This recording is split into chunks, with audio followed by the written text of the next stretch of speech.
ऐसा नहीं है कि तुम्हारी बातें हर वक्त ससुराल वालों को सही लगे।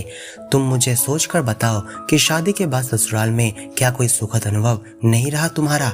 हरिनाथ जी की बातें सुनकर उनकी बेटी पारोमिता गुस्से से तमतमाते हुए बोली, इतना सवाल जवाब करने की आपको जरूरत नहीं है पापा। आप साफ साफ क्यों नहीं कहते हैं कि आप यहाँ मुझे रहने नहीं देना चाहते। बेटी के मुंह पर तो हरिनाथ जी ने कुछ नहीं कहा, पर वे मन ही मन घर में आने वाले तूफान की भविष्यवाणी जरूर कर लिए थे।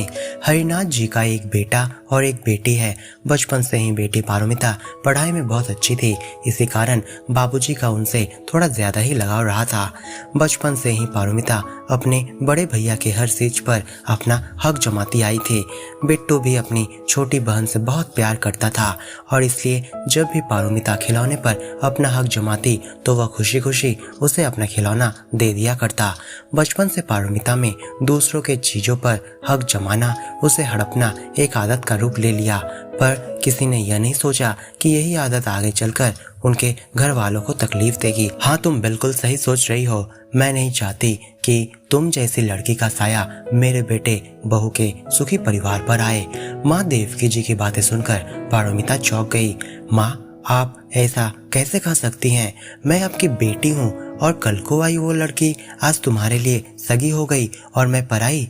एक पल में आपने मुझे पराया कर दिया। अब देवकी जी गुस्से में बोली, तू किसे पराई लड़की कह रही है? नेहा को? तो कान खोलकर सुन ले, रिश्ते कभी भी खून से नहीं आके जाते।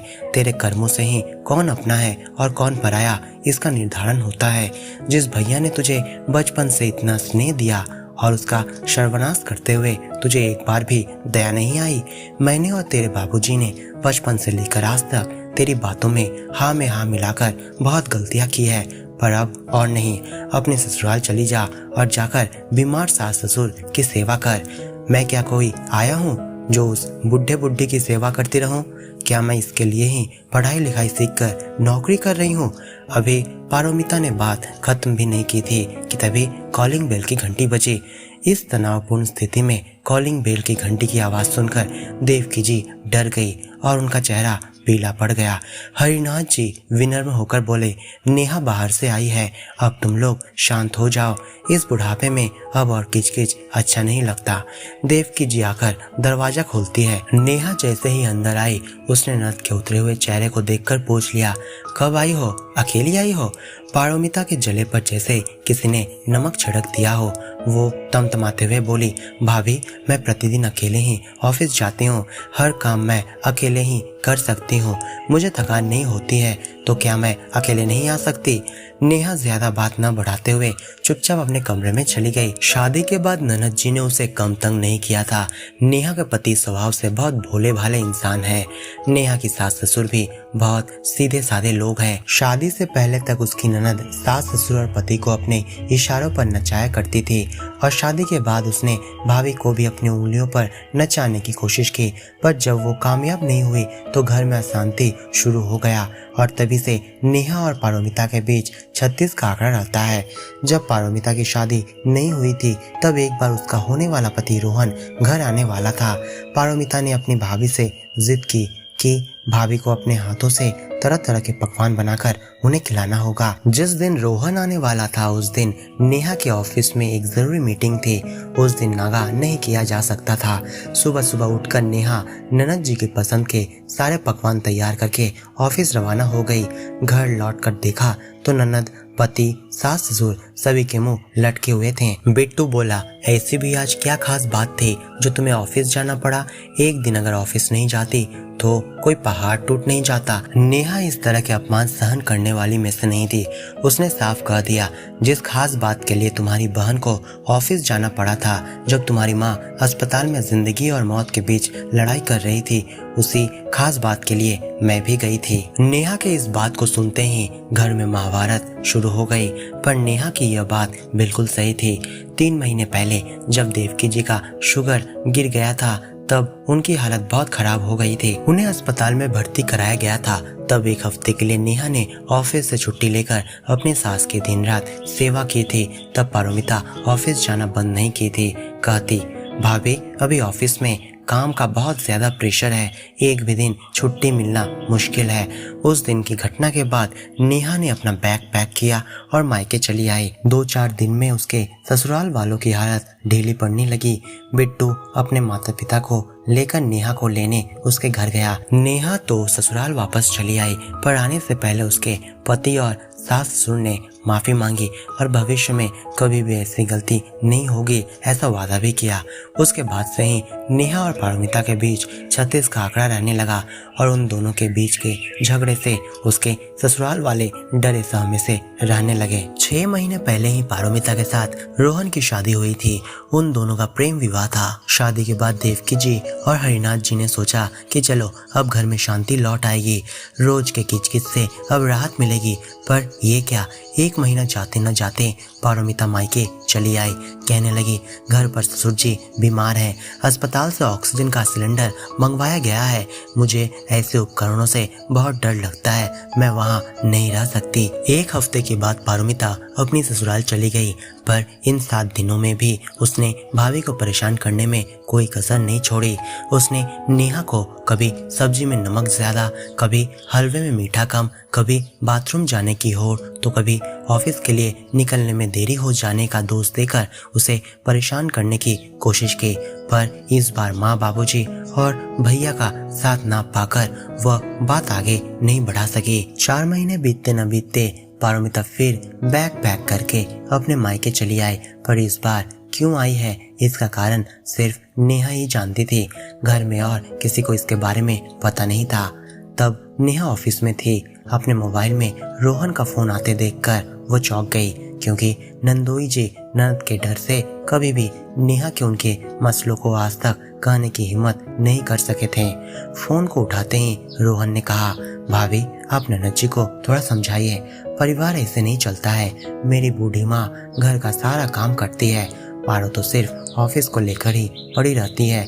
मेरी माँ यह सब क्यों बर्दाश्त करेगी। मेरे सिर्फ मिलजुल कर काम करने के लिए कहने मात्र ही वो नाराज होकर मायके चली गई। इस तरह 2-4 दिन के अंतर में अपने मायके चली जाएगी तो लोग क्या कहेंगे। माँ मुझे ऑफिस के लिए देर हो रही है, अभी मुझे चाय तक नहीं मिली, कब मिलेगी।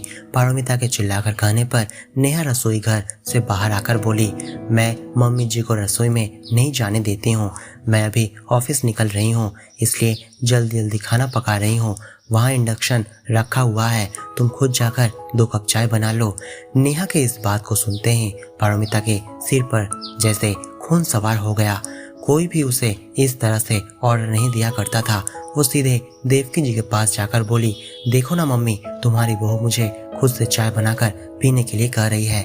माँ बोली, बहुरिया तो ठीक ही कह रही है, इसमें बुरा ही क्या है। नेहा इस घर की बहू है, कोई घर की नौकरानी तो नहीं जो तुम उसे ऑर्डर दो और वो उसे दासी की तरह करती रहे। पर फिर भी हमारे प्यार और स्नेह के चलते उसने अकेले हाथों से इस घर को संभाल कर रखा है, कभी भी हमारी सेवा में कोई कमी नहीं आने दिया है। माँ आप चुप रहिए, एक बार जो अपनी बहू की गुणगान शुरू करती हैं तो रुकने का नाम ही नहीं लेती। क्या मुझे ऑफिस जाने से पहले खाने में चावल मिल सकता है। ऐसे समय में नेहा कहती है, तुम क्या ऑफिस से घर नहीं लौटोगी? यदि नहीं लौटी तो क्या आपको कोई दिक्कत है? इस घर में तो मेरा भी अधिकार है। वो तो है ही। अच्छा तुम इस घर में रहो, पर अपने लिए खाने की व्यवस्था तुम खुद कर लेना। तुम अभी कमाती हो, आशा है कि तुम्हें कोई असुविधा नहीं होगी। पारमिता अब और जोर से चिल्लाकर कहती है, माँ देखो, अब तुम्हारी बहू मुझे अलग खाना पकाने को कह रही है, आप क्या अब भी चुप रहेंगी, कुछ नहीं कहेंगी? बहू ने बुरा ही क्या कहा है? तू नौकरी करती है, इसका मतलब यह नहीं कि तूने सबको खरीद कर रख लिया है। तू अपने आप से ही पूछ कि जो तू पैसा कमाती है वो किसके पीछे खर्च करती है। दरअसल सब गलती हमारी ही है, हमने ही तेरी परवरिश में कोई कमी रख दी थी, इसलिए तू ऐसी है। हर वक्त तेरा यह जिद, तेरा ये मिजाज देखकर हमें और अच्छा नहीं लगता। तू क्या समझती है कि तू अभी कमा रही है तो सबको अपनी नौकरी समझ कर रखी है? तेरे लिए सब परेशान है, अपने ससुराल वालों को तो परेशान कर ही रही है, पर हमें भी कहीं नहीं छोड़ रही है। नौकरी करती है तो समझती है कि तूने सबका सिर खरीद कर रख लिया है। मेरी बहू नेहा भी तो नौकरी करती है, उसकी सैलरी 50,000 की है। उसकी 50,000 की सैलरी के सामने तेरी औकात ही क्या है? पर कभी भी बहू को इसका अहंकार करते देखा है? उसके व्यवहार तो तेरे जैसा नहीं है। पारोमिता गुस्से से भड़क उठी। ऐसे समय में बिट्टू आकर बोला, बचपन से हम सब ने तेरे तेज मिजाज और जिद को सहते आए हैं, पर दूसरों के घर के लोग इसे क्यों सहन करेंगे।